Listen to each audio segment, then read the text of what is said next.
Chers auditeurs, bonjour. Bienvenue dans le nouveau chapitre 6 de L'impossible sinon rien, tome 1, best-seller de Mu. Lustine, quel nom stupide, me dis-je en me retournant d'un coup dans mon lit. Qu'est-ce qui m'a pris de choisir ? Sur le coup, le nom s'est imposé à mon esprit, mais maintenant je le trouve ridicule. Je n'arrive pas à dormir. La journée a été riche en émotions, c'est le moins que l'on puisse dire. Je passe et repasse dans ma tête le deal que m'a lancé Larsan. Je revois le sourire de Tristan, ses yeux rieurs, puis l'air sérieux qu'il s'est forcé à adopter quand Fabien Darmois, l'un des directeurs éditoriaux connus pour avoir trouvé certains des auteurs contemporains les plus en vue et les plus primés, est revenu lui rapporter le manuscrit. Ça manque de maturité, il reste des fautes, les règles typographiques laissent parfois à désirer, mais il y a un certain potentiel. Pas pour nous, bien sûr, a-t-il rajouté en laissant tomber le pavé sur son bureau. Le fruit d'un an de travail patient et acharné n'a pas résisté plus d'une petite demi-heure à son examen corrosif, mais il a du potentiel. Un sourire béat ne m'a pas lâché tout le reste de la journée que j'ai eu l'impression de passer sur coussin d'air. Malgré la lourde épée de Damoclès que Larsan fait peser sur mes épaules, je ne peux penser qu'à ça. Mon livre a du potentiel. Stop! Ne va pas dans cette direction, ne cours pas plusieurs chevaux à la fois, Louise. Je frappe d'un coup dans mon oreiller pour donner plus de poids à ma semonce, puis me retourne brutalement sur le dos en fronçant les sourcils vers le plafond. Je n'arriverai pas à m'endormir.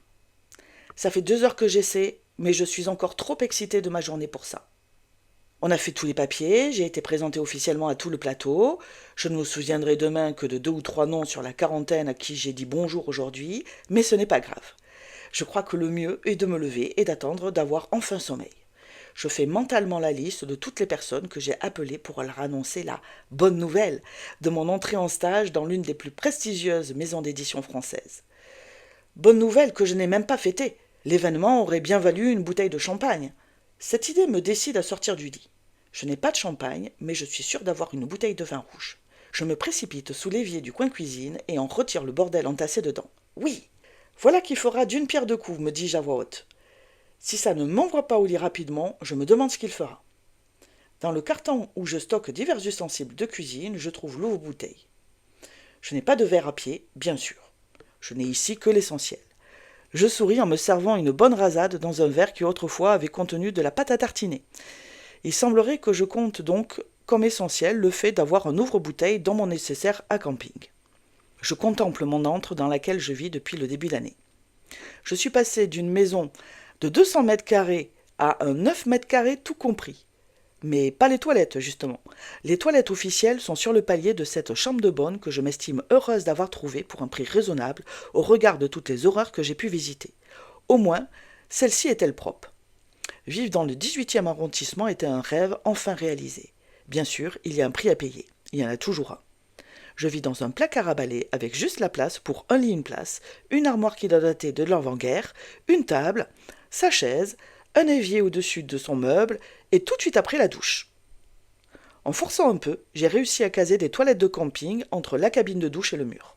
Je dois l'enjamber à chaque fois que je vais me doucher et chaque fois que j'en ressors, ce qui rend l'opération hautement risquée. Le vin commence déjà à m'échauffer un peu. Je contemple en ricanant bêtement mon petit chez-moi qui ferait hurler ma mère autant qu'Olivier, ce salaud qui n'a eu de cesse que de m'empêcher de vivre mes rêves et me démolir. Je me resserre un autre verre que je remplis à ras-bord. Je me penche en riant comme une enfant pour boire ce qui risque de verser. Il n'a pas réussi à me démolir. Je me suis accroché bec et ongle à mes rêves absurdes, comme il disait, et je suis parti les vivre sans lui. Je lève mon verre vers la lune, que je vois se profiler dans le ciel de ma mansarde et porte enfin le toast que je mérite. À moi, aux rêves insensés qui prennent pourtant forme, aux défis impossibles que je vais relever, et à mon livre qui a du potentiel, dis-je bien fort à presque 2 heures du matin, à qui veut bien m'entendre. Je pose mon verre et entame une danse tribale dans le peu d'espace disponible. Je suis déchaînée et heureuse et malheureuse de n'avoir personne avec qui fêter ma réussite aujourd'hui, mais je suis vivante, pleine d'espoir, d'énergie et de courage pour atteindre mes rêves improbables. Avant, j'étais un zombie et cela n'inquiétait personne. Maintenant, je vis, je rugis et ris devant la lune qui se réjouit pour moi. Si, je la vois sourire. Elle, au moins, elle me comprend. La lune et moi, nous sommes de grandes amies. Une face pour le jour qui ne se fait pas trop remarquer. Une face lumineuse pour la nuit où tous les fantasmes ont leur place. Je suis une femme de la nuit et de la lune. Je m'incline devant ma déesse avec respect et je remercie silencieusement l'univers pour la chance qui m'a été donnée. À moi de jouer maintenant. Mais avant, régler mes comptes. Je pêche mon téléphone dans mon sac, sélectionne le numéro d'Olivier et appuie sur le bouton.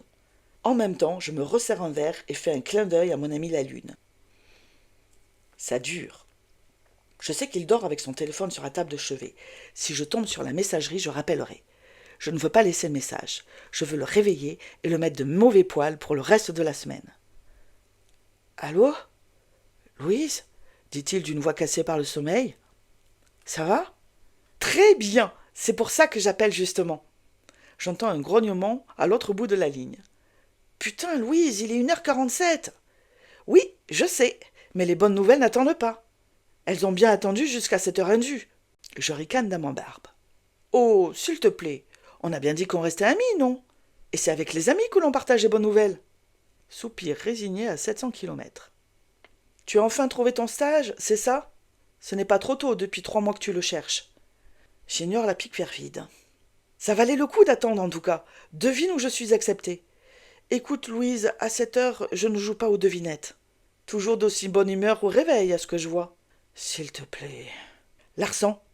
Les éditions Larsan, pour être exact. Tu te rends compte ? Silence. Ils avaient besoin de quelqu'un pour leur apporter leur café le matin ?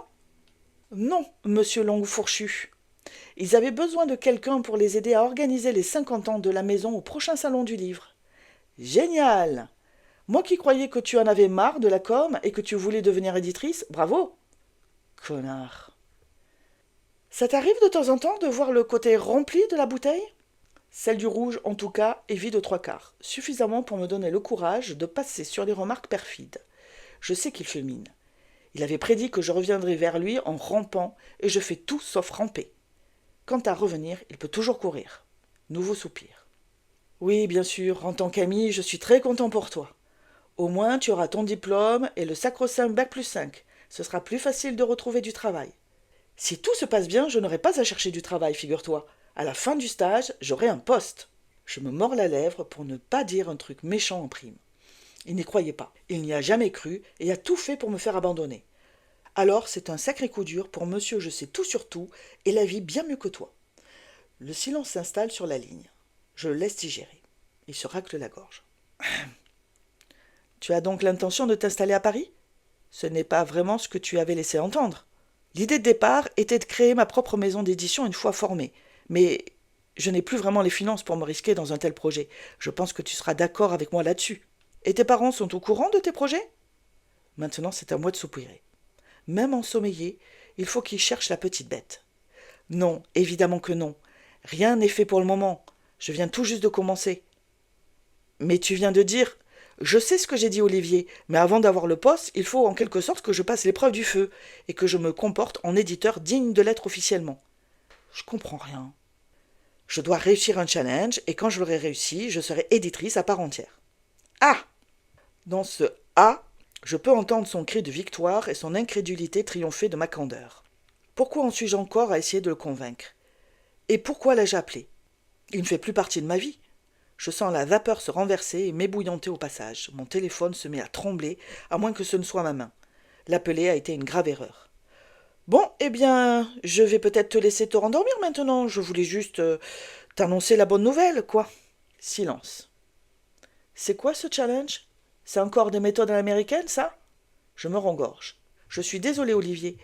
Je ne suis pas autorisée à donner des détails sur la politique éditoriale de la maison qui m'emploie. Je suis sûre que tu peux comprendre. Ce que je comprends, moi, c'est que ton Larsan a trouvé le moyen de te faire bosser comme une folle, pour pas un rond, grâce à une belle carotte à la clé. Putain, Louise, c'est des trucs qui marchent quand on a 20 ans. Tu ne vas pas tomber dans le panneau. Jamais il t'embauchera. Si je réussis, je peux te garantir que non seulement il sera heureux de le faire, mais qu'en plus, il n'aura pas le choix. Il aura besoin de moi. Alors, je te remercie pour ton inquiétude et pour ne pas changer de tes doutes, mais ce n'est pas un marché de dupes. Et en plus de ça, je réussirai. Je ne suis pas près de te rappeler. Bonne nuit et salut. J'appuie rageusement sur l'icône rouge pour mettre fin à cette conversation qui, une fois de plus, se termine par un beau crash. J'hésite à faire subir le même sort à mon iPhone, histoire de marquer le coup, mais ce n'est pas vraiment le moment de faire des dépenses inutiles en flinguant du matériel hors de prix, vestige d'un moment de ma vie où je ne tirais pas le diable par la queue avant mon licenciement. J'avise la bouteille et finis d'en verser le contenu dans mon verre que je bois cul sec. Je vais réussir, ça c'est sûr, mais ça m'arrangerait bien de savoir comment.